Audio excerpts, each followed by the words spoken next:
falou que Jesus é o príncipe da paz. A primeira coisa que veio na minha cabeça aqui, que ele não é só o príncipe, como é o centro de todas as coisas, né? É o principal, é que está no centro de tudo, né? Uma época da minha vida, né? Eu abria a Bíblia, eu gostava sempre de ler o livro de Mateus, né? Marcos, Lucas, João. Aí eu perguntei para Deus, eu estava lá em São Paulo, eu perguntei para Deus, eu falei, Senhor, por que eu gosto de falar da Bíblia, mas eu gosto só de falar desses livros? Aí o Espírito de Deus falou na minha mente assim, é porque esses 4 livros são os livros que falam do meu filho. Porque ele é o centro da Bíblia. Aí eu falei, mas centro por quê? Eu pensando, o Espírito de Deus começou a contemplar na minha mente. Ele falou assim, quantos livros tem a Bíblia? Eu falei, Senhor, tem 66 livros. Ele falou, racha os 66 em 2 vezes. Eu falei, 33. Ele falou, é a idade que meu filho morreu por você na cruz. Aí ele falou assim, aí o Espírito de Deus falou na minha mente, agora conta lá, do 1º até o 33, onde vai dar. Eu contei, deu no livro de Miqueias. Ele falou, abre o livro de Miqueias. Eu abri, conta lá quantos capítulos do livro de Miqueias. Eu falei, tem 7. Agora falou na minha mente, conta de 5 domingo.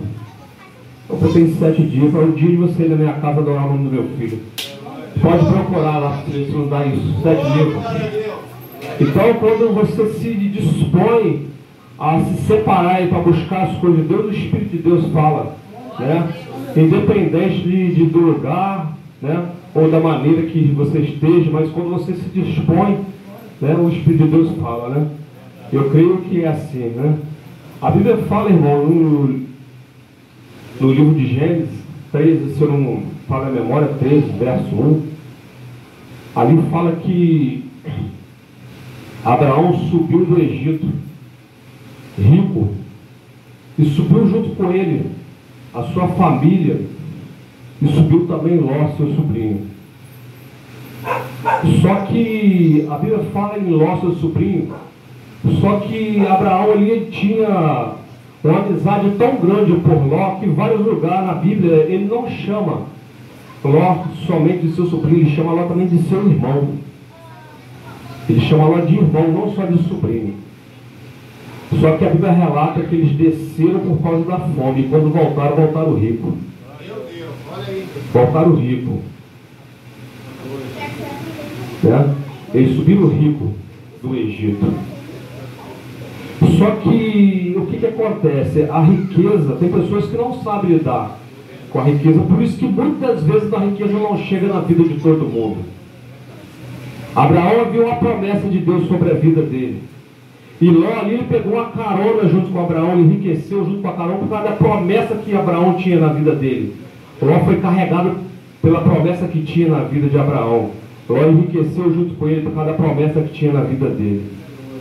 E ao subir do Egito, a riqueza começou a separar aquela amizade. A riqueza começou a separar aquela amizade. E a Bíblia relata que começou a haver contenda entre os empregados de Abraão e os empregados de Ló. Começaram a dar briga, os seus pastores começaram a brigar. E Abraão viu que aquilo ali não era bom, né? Abraão resolveu que houvesse uma separação para que não houvesse a contenda. Que é melhor você se distanciar do que você brigar, né? Aí Abraão falou, se tu for para a esquerda, eu vou para a direita. Se tu for para a direita, eu vou para a esquerda, para que não haja contenda entre nós. Só que a visão de Abraão, ele tinha uma visão espiritual. A visão de Abraão estava em Deus, e a visão de Ló estava na coisa da terra, naquilo que o dinheiro pode dar. O que acontece? Ló rapidamente levou seus olhos para Campinas do Jordão, que era um lugar rico em água, rico em capim, em vegetação. Ele talvez deve ter contemplado no coração dele, aqui eu vou acabar de me enriquecer, aqui tem tudo que eu quero. Que ele era rico em gado, ovelha, é o que basta para você criar gado e ovelha, capim e água. Só que Abraão olhava a terra áridas, mas Abraão via a mão de Deus. Aonde os olhos do homem não vê solução, é aonde Deus coloca a mão. Preste bem atenção. A Bíblia fala que ali Ló, com a sua visão carnal, Ló foi ali e estendeu as suas tendas até dentro de Sodoma e Gomorra. E ali começou todo o problema na vida de Ló. Ele estendeu as suas tendas, as suas moradias, seus gados, tudo até Sodoma e Gomorra. Só que já havia chegado ao coração de Abraão que a mão de Deus ia destruir aquele lugar. Que ali era um lugar que o pecado já tinha chegado até a presença do Senhor. E logo em seguida a Bíblia relata que ali houve uma guerra de rei contra rei. E Ló foi parar no cárcere preso. Só que aquele que tem promessa de Deus, nem guardar a raiva daquele que te prejudica, não guarda. Porque o coração é virado para as coisas do Senhor. A Bíblia fala que Abraão, na mesma hora, ele armou os seus empregados e enviou que fosse lá libertar Ló. Porque Ló fazia parte do seu sangue. E ali tinha a mão de Deus na vida dele, tinha o coração aquebrantado. E ali foram lá e saltaram Ló. Mas Ló quis permanecer onde era o lugar de pecado.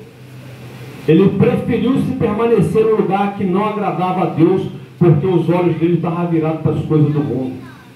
Porque a visão de Ló era nas coisas materiais, não era nas coisas espirituais, que era o contrário da vida de seu tio, que tinha os olhos virados para a promessa do Senhor.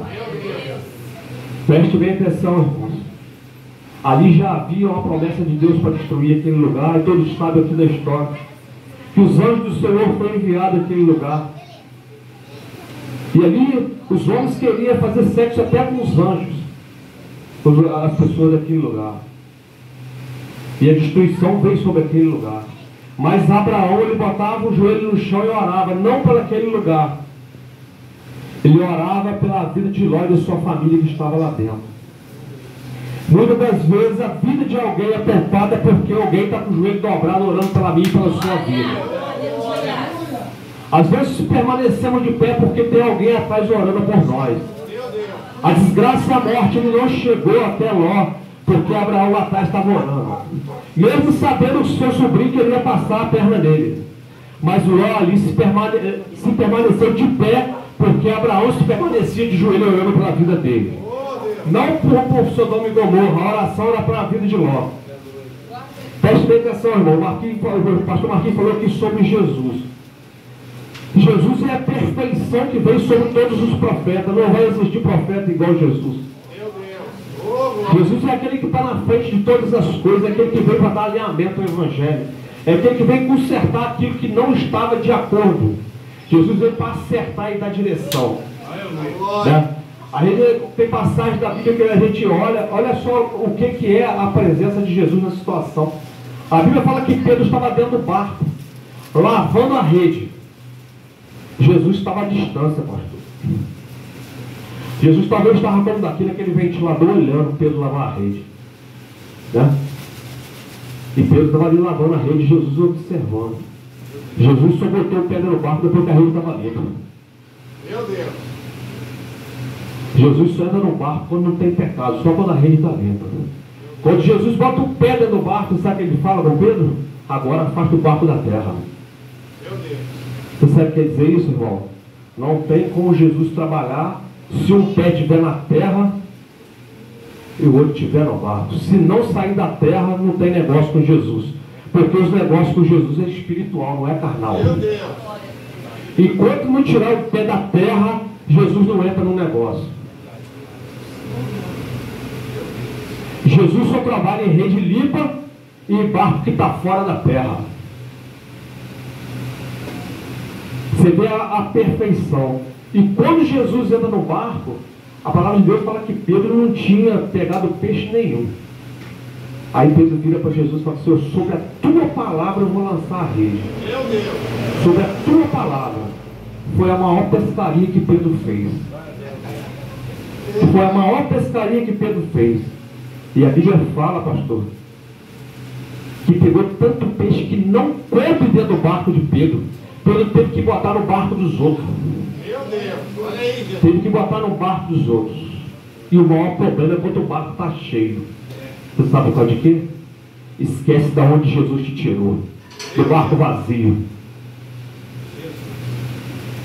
Esquece que se ele não tiver no barco, o barco continua vazio, não consegue nada, não pega nada. E Jesus veio para ser o centro de todas as coisas. Como o pastor falou aqui, tudo é dele, tudo é para ele, a adoração é dele, o primeiro lugar é dele. Às vezes, quando a gente até vai pregar uma palavra de Deus, eu tenho o hábito de fazer isso para o Senhor. E quando eu abro a boca, não abra eu. Que o Senhor fale na minha boca. Até quando a respeito de dízimo, quando fala, Malaquias fala do dízimo, né? Mas não é só Malaquias que fala do dízimo. Quando você se fala lá em Atos, quando fala sobre Ananias e Safira, Pedro já estava convertido ao Evangelho. Pedro estava convertido ao Evangelho. Quando Ananias chega perto de Pedro, o que Pedro fala para Ananias? Ananias, por que tu está mentindo para o Espírito Santo?